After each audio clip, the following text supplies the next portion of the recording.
Kes on kõige valjem imetaja maailmas? Silvia Ilves.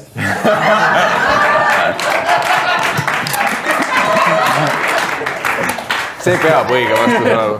Kõik, lähme järgmise küsimusega. Ma arvan, et see pidi seal kirjas olema. Nad on ka nõus, et meie punkte lähme. Noh, lähedal. Ma saan aru, et Ilves on seal sul sees, see on ka loom, aga... Evelin Ilves.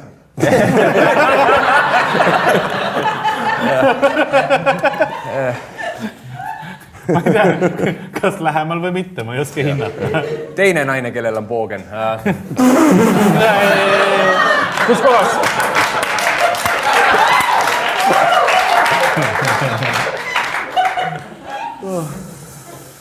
Nice, aga proovige siit poolt ka, tegemist on imetajaga, valju, 233 detsibelli. See on 200 detsibelli on, kui sa võtad shotgunniga, lased enda kõrvatrummid põhimõtteliselt sodiks. Heli, mida me kõik teame. Ta teeb seda sonarina või nagu ekolokatsiooni jaoks. Ei, mitte shotgunni. See imetaja ei oska relvi kasutada. Veel. Täpsustav küsimus, et kas tegemist on see, et ta imetab kõige kõvema häälega või?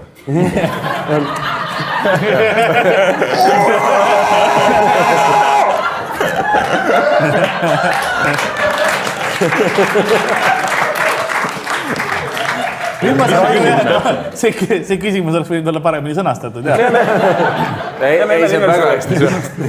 Ja siiani hea. Evelin Ilves on meil.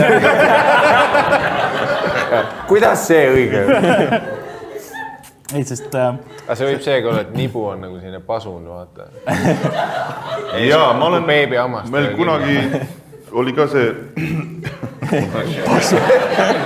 Oli see, et inimestel ikka tuleb gaasi välja ja alt poolt. Ja siis, et hakkaks müüma sellised erineva häälega vilesid. Võt siin siis tuleb ka nagu häält pasunad. Et nagu lõhnaküünlad on erinevad. Sa müüdki mulle kuuseke peale on Evelin Ilves ja siis... Imetuspasun. Minu jaoks segaseks lihtsalt see, et sa ütlesid, et nibu on nagu pasun, aga... Et sa paned otsa, siis tuleb see hääl. Ei no, osad on sellised, mis on ratta küljes. Ja see hetk me saame avalikus kohas imetamise okeiks teha. Võtta, kui iga naine võtab beebi.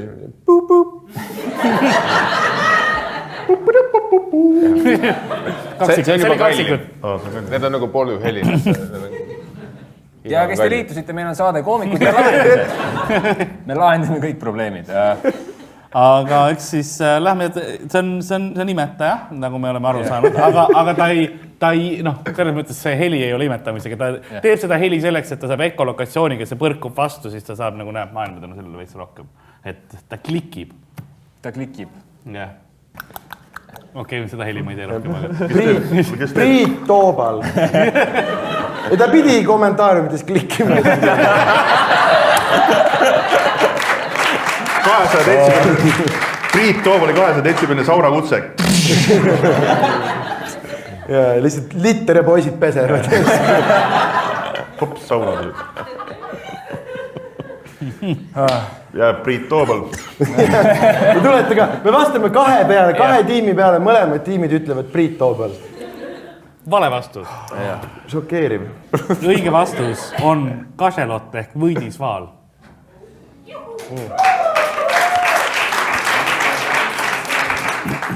Okei, aga järgmine küsimus. Lisaks laulmisele on ka tantsimine. Sander, sinu küsimus. Ma ei saanud aru, kus siin küsimus oli. Millise... Ütle jaa. On küll tantsimine on ka. Punkt Sandri.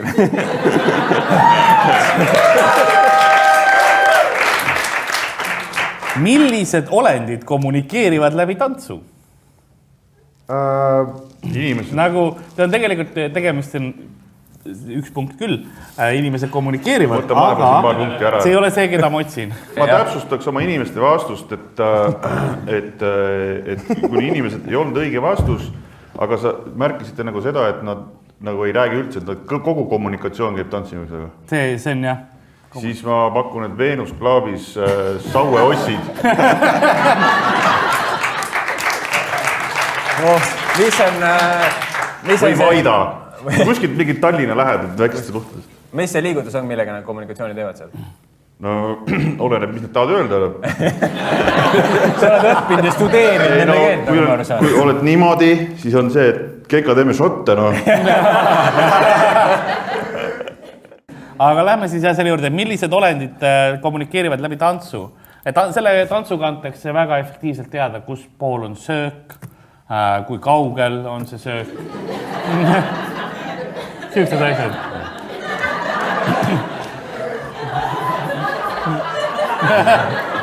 Ma ei tea, mida seal süüakse, aga... Jaa.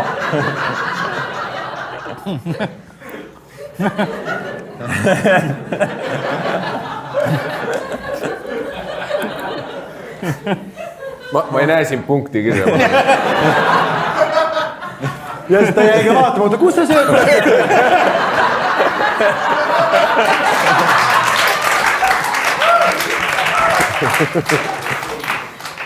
Okei, aga milline olend kommunikeerib läbi tantsu? On küsimus. Sa oled väga palju õigeid vastuseid saanud. Minu arust ka neid. Me oleme väga rahulikud. Ütle lihtsalt välja, et teil on õigus, sõbrad, ja lähme edasi. Õige vastus. Mesilased. On õige vastus on mesilased.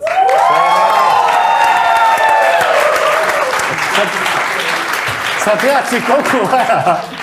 Ta tegi mesilast enne. Ta ju räägis.